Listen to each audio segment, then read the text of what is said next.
Assalamualaikum warahmatullahi wabarakatuh. Perkenalkan, nama saya Aulianda Syahida, NIM 2188201053, kelas 3A1, Prodi Pendidikan Bahasa dan Sastra Indonesia, Universitas Muhammadiyah Tangerang. Dalam video saya kali ini, saya akan mempraktekkan metode pembelajaran partisipatori. Assalamualaikum warahmatullahi wabarakatuh, anak-anak. Waalaikumsalam Ibu. Warahmatullahi wabarakatuh Ibu. Gimana nih kabarnya hari ini? Pada sehat nggak? Pada bahagia nggak? Alhamdulillah Ibu sehat. Baik Bu. Alhamdulillah, Ibu gimana Bu? Alhamdulillah Ibu juga sehat, insya Allah bahagia. Karena kemarin kita udah bahas teks sejarah nih, hari ini kita bahas tentang teks editorial ya. Ibu akan share screen materi pada hari ini.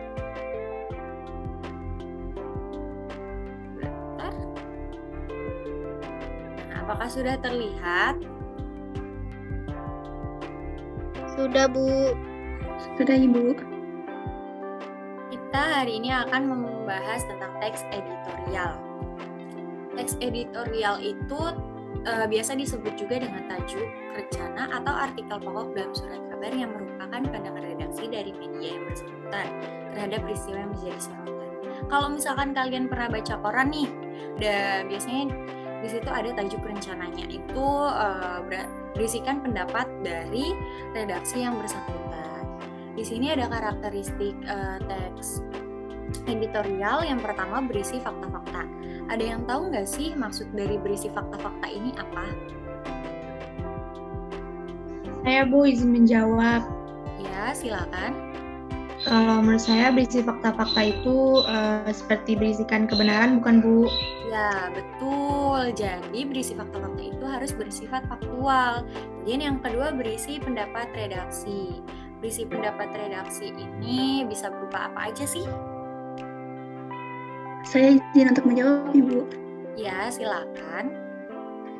Berisi pendapat redaksi ini bisa berupa kritik. Ya, benar tidak Ibu? Sekali. Jadi selain berisikan kritik, kita juga bisa menilai atau memberikan harapan serta saran-saran ke dalam tajuk rencana ini. Kemudian mengandung solusi. Bentuk solusinya tuh seperti apa aja sih? Ada yang tahu? Ibu izin menjawab Bu. Ya, silakan. Kalau mengandung solusi itu biasanya berupa simpulan dan saran, bukan Bu? Iya, betul. Jadi redaksi yang bersangkutan itu harus memberikan solusi atas permasalahan yang diambil. Itu bisa dalam bentuk kesimpulan, saran, atau lain sebagainya. Pinter-pinter ya kelas ini. Kemudian ada struktur teks. Jadi setiap teks itu pasti mempunyai struktur. Kalau misalkan editorial ini, dia mempunyai 3 struktur.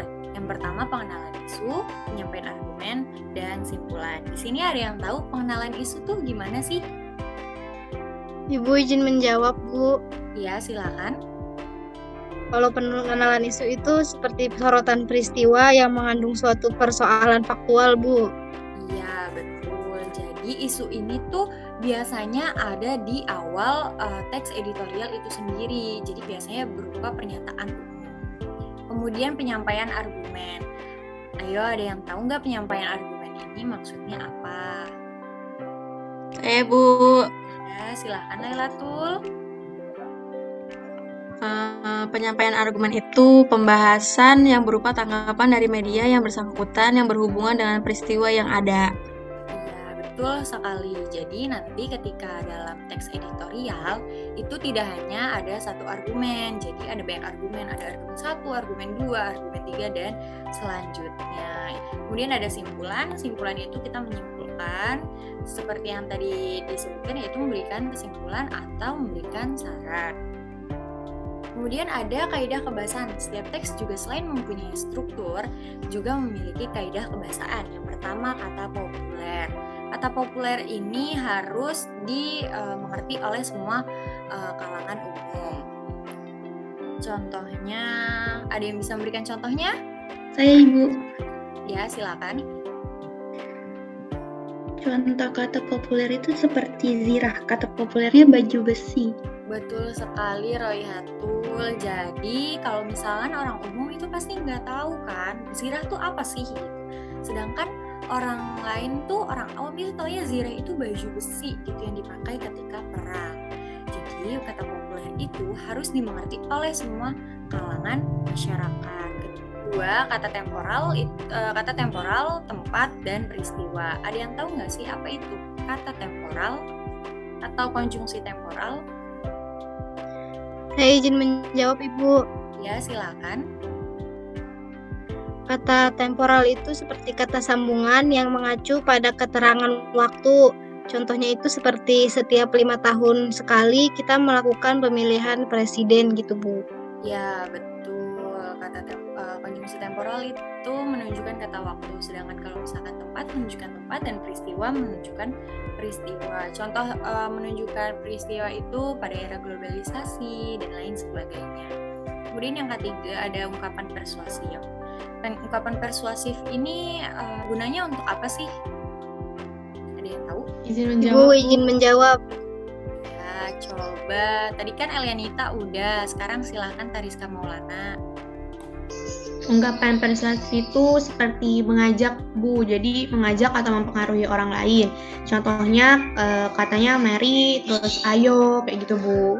Ya, betul sekali. Jadi persuasif itu fungsinya untuk mengajak ya, bertujuan untuk mempengaruhi orang lain, mengajak orang lain kayak ayo beli dagangan kita dong, risol mayo dan lain sebagainya.